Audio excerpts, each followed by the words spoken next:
think the same fantasy has popped into the head of everybody in my business who has ever been told what I've been told, that this is going to be the last edition of your show.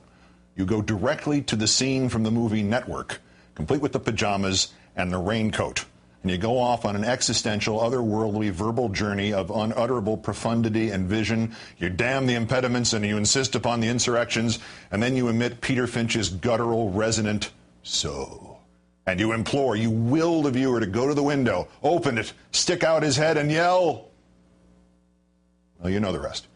In the mundane world of television goodbyes, reality is laughably uncooperative. When I resigned from ESPN 13 and a half years ago, I was literally given 30 seconds to say goodbye at the very end of my last edition of SportsCenter.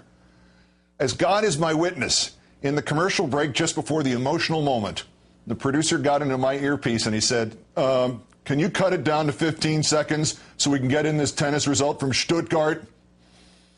So I'm grateful that I have a little more time to sign off here.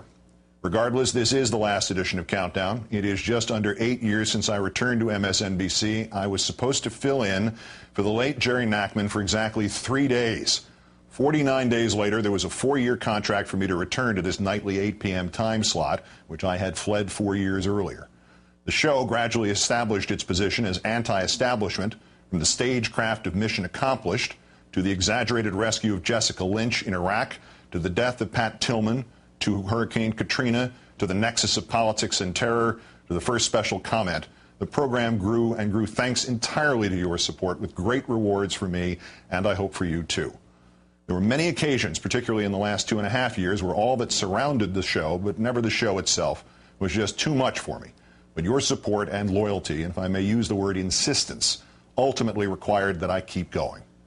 My gratitude to you is boundless, and if you think I've done any good here, imagine how it looked from this end as you donated $2 million to the National Association of Free Clinics, and my dying father watched from his hospital bed, transcendently comforted that his struggles were inspiring such overwhelming good for people he and I and you would never meet, but would always know. This may be the only television program wherein the host was much more in awe of the audience than vice versa. You will always be in my heart for that, and for the donations to the Kranick family in Tennessee, and these victims of governmental heartlessness in Arizona, to say nothing of every letter and email and tweet and wave and handshake and online petition. Time ebbs here, and I want to close with one more Thurber story. It is still Friday.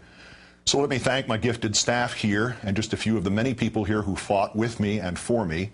Eric Sorensen, Phil Alonji, Neil Shapiro, Michael Weissman, the late David Bloom, John Palmer, Alana Russo, Monica Novotny, my dear friends Rachel Maddow and Bob Costas, and my greatest protector and most indefatigable cheerleader, the late Tim Russert.